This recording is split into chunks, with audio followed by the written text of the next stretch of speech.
मित्रांनो, मालकिणीसोबत ट्रेनमध्ये सुरू झालेला माझा प्रवास तिच्या बेडपर्यंत कसा पोहोचला याची कहाणी तुम्ही मागच्या 4 भागात पाहिली आहेच.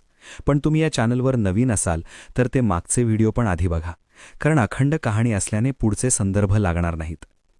तर आपल्या पुढच्या प्रवासाला सुरुवात करूया. मात्र त्याआधी आमच्यातले बंध अजून घट्ट व्हावेत यासाठी तुमच्याच आनंदाचे मिशन आनंदी हे चॅनल नक्की सबस्क्राईब करा. तर मी आउट हाऊसमध्ये आलो आणि मस्त गरम पाण्याचा शॉवर घेतला. डोक्यावरून पाण्याची संततधार वाहत असली तरी मनातल्या विचारात केवळ माझी मालकिणी रेवतीच धावत होती. इतक्या अल्प काळात आमचं इतक्या जवळ येणं याचं राहून राहून मला आश्चर्य वाटत होतं. स्वतःच्या नशिबाचा हेवाही वाटत होता, तसं भविष्याची चिंताही वाटत होती. एकामागोमाग एक विचारांची अखंड शृंखला मनात सुरू असूनही नुकताच उपभोगलेला तिचा तो मादक देहही डोळ्यासमोरून हटत नव्हता. केलेला प्रत्येक स्पर्श, त्यातला आवेग, त्यानंतरचं ते अपार सुख, सगळं हवंहवंसं वाटत होतं. या सगळ्या अशा विचारांसोबतच मी अंग पुसत बाहेर आलो. कपडे घातले आणि बंगल्याच्या आवारात फेरफटका मारावा म्हणून बाहेर पडलो.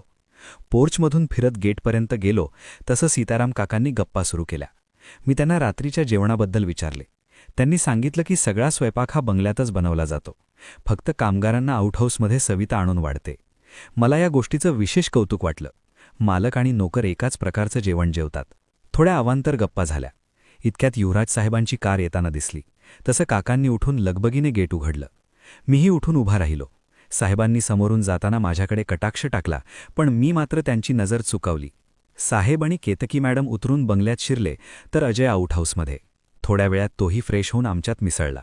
अर्धा पाऊण तास गेला असेल इतक्यात सविता येताना दिसली. तसे आम्ही तिघेही आउटहाऊसमध्ये गेलो. सविताने सर्वांची ताटं लावली. गरम चपात्या, 2 प्रकारच्या भाज्या, पापड, लोणचे, डाळ, भात, सगळं अगदी घराच्यासारखं. आमचं जेवण होईपर्यंत सविताही बाजूला बसून होती. कुणाला काय हवं नको ते पाहत होती. दरम्यान अजय मात्र तिची खूप जास्त थट्टा मस्करी करत होता. तीही त्याला साथ देत होती. जेवण झाल्यावर सविताने सगळ्यांच्या ताटवाट्या धुवून कपाटात ठेवल्या आणि शिल्लक जेवणाचे डबे घेऊन बंगल्याकडे गेली. काका गेटकडे गेले तसं मी अजयला विचारलं, हे बाकीच्या बेडवर कोण असतं?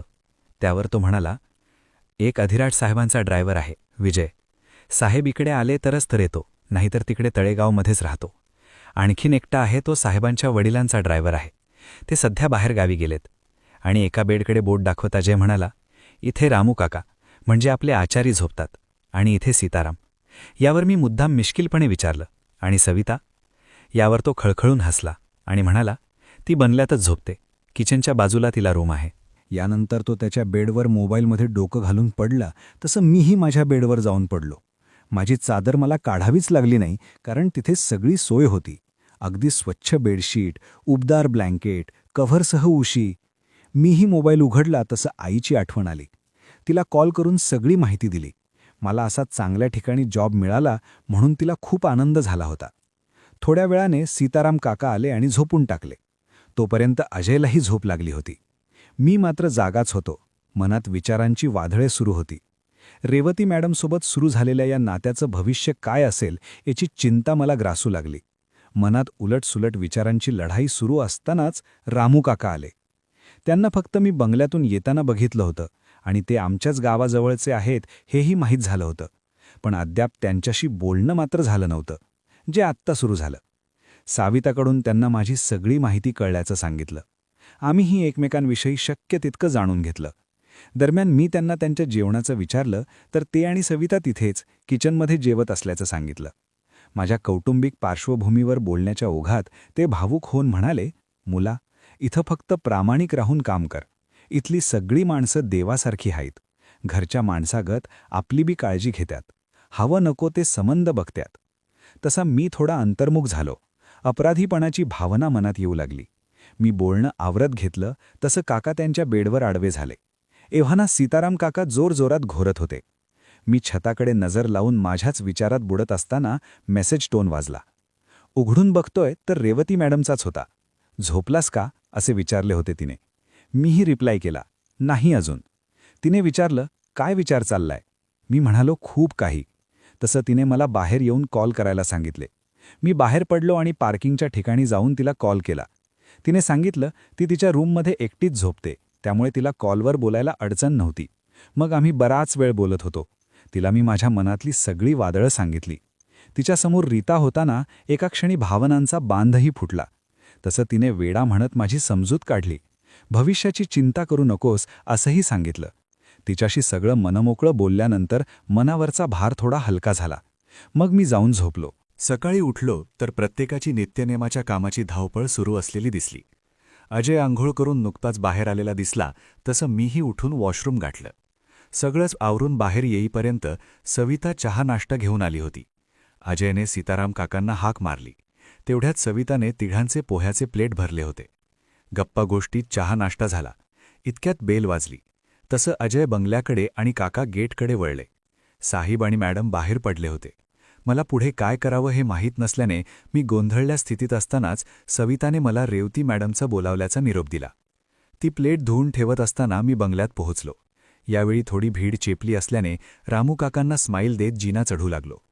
हॉलमध्ये पोहोचताच मात्र पुन्हा थोडी धडधड वाढली होती. रेवती मॅडमची रूम माहीत असल्याने दारापर्यंत पोहोचलो. अर्धवट उघड्या दारातून डोकावून पाहिलं तर मॅडम बेडवर पडून होत्या. मी दार बंद करून थेट तिला बेडवर जाऊन घट्ट बिलगलो. तसं तिनेही माझ्या पाठीवरून हळूवार हात फिरवत मला धीर दिला. असेच काही क्षण गेले आणि मला खाली झोपवत ती माझ्यावर आली. डाव्या हाताचा कोपरा माझ्या डोक्याच्या बाजूला उशीवर टेकून हनुवटीखाली हाताचा सपोर्ट देऊन माझ्या डोळ्यात पाहत उजव्या हाताची बोटे माझ्या कपाळावरून केसातून हळूवारपणे फिरवत होती. गाऊन असला तरी माझ्या छातीवर विसावलेला तिचा स्तनभार मला सुखावत होता, खुणावत होता. ती मात्र शांतपणे माझ्या नजरेतले भाव टिपत होती.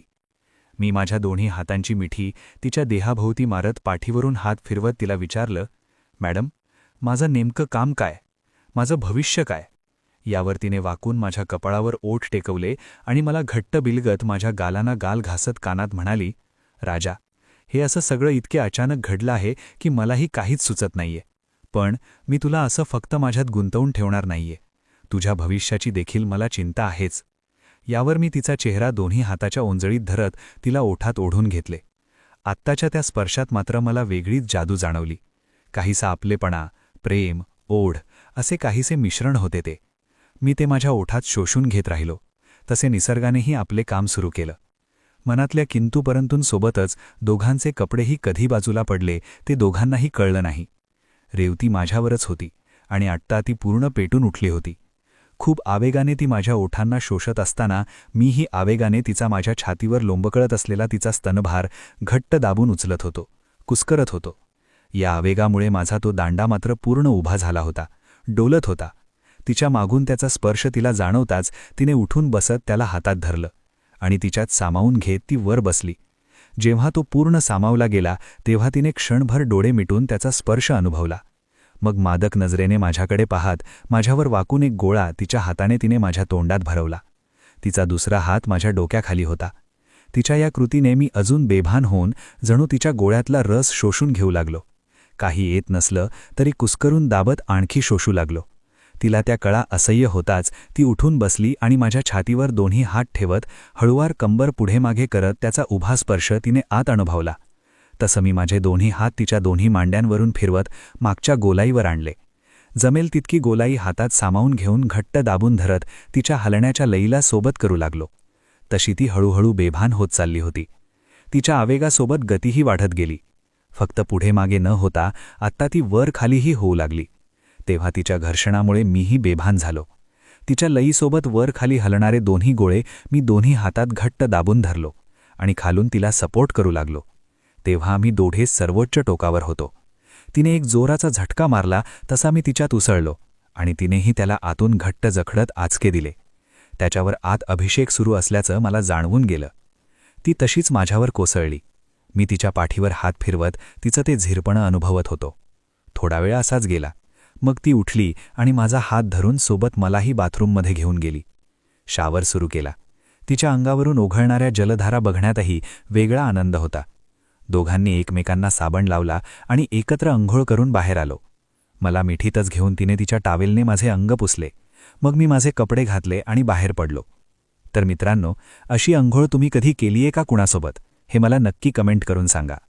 कहाणी आवडत चालली असेल तर तुमच्याच आनंदाच्या या मिशन आनंदी चॅनलला सबस्क्राईब करा, लाईक करा आणि शेअरही करा. पुढे मालकीण आज मला तिच्यासोबत पार्टीला नेणार आहे आणि तिथे माझी ओळख कुणाकुणासोबत होणार आहे हे ऐकायला खूप भारी असणार आहे.